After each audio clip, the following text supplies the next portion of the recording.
have the review of the Dorsoduro 900 that MotoGeo have had on loan for quite some time. This is definitely a long-term review because I've been ripping around on this thing. Now this bike's got the new 900cc engine, big upgrades for both this model and the Shiva. They both share many components but ride totally different. The Dorsoduro, she's tall, it's very Supermoto, it's more aggressive looking. These tall bars give you loads of leverage through corners.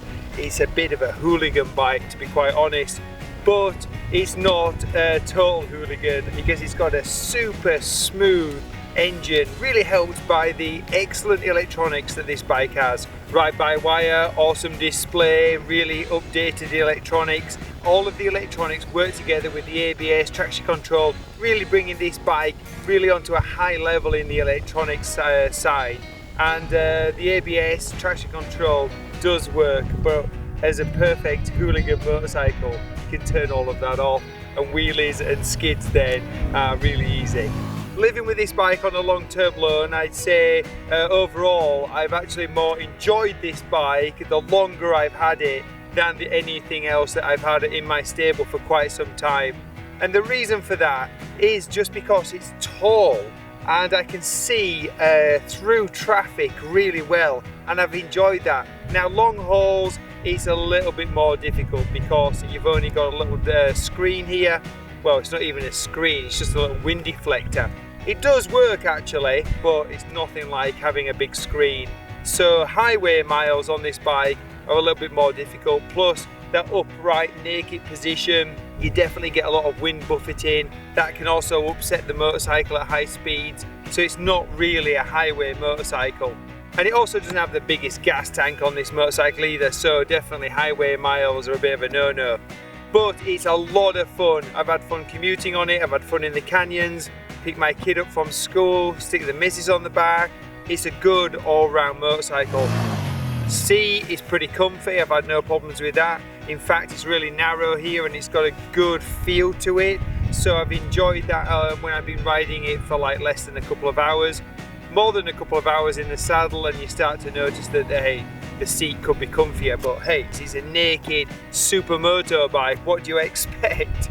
It's got some grippy foot pegs here. You can also take those rubbers off, have a more grippier peg. People who have had these short term moan about this and that, but like I said, I've had this long term and I've lived with certainly some of the little gripes that it's had. The biggest gripe for me has been this big heavy exhaust pipe at the back, which just has loads of weight. It's also an unsprung weight, so the shock's having to deal with that, and I've had some problems with that when I've been pushing this bike through the canyons pretty hard.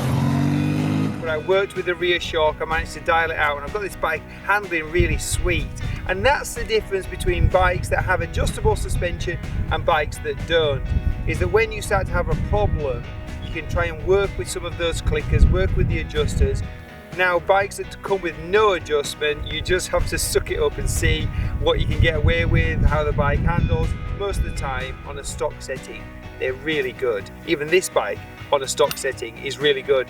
I only found problems when I started to push it hard, and then it started to bounce around a bit. It was all coming from the rear. I have to say, if I got rid of this big heavy can at the back here and put something lighter on, I'm sure it would change the game.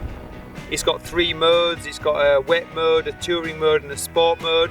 I spend most of my time in sport mode, to be honest with you. It's the most exciting, it's the most exhilarating, but still this bike doesn't have like a real strong power band.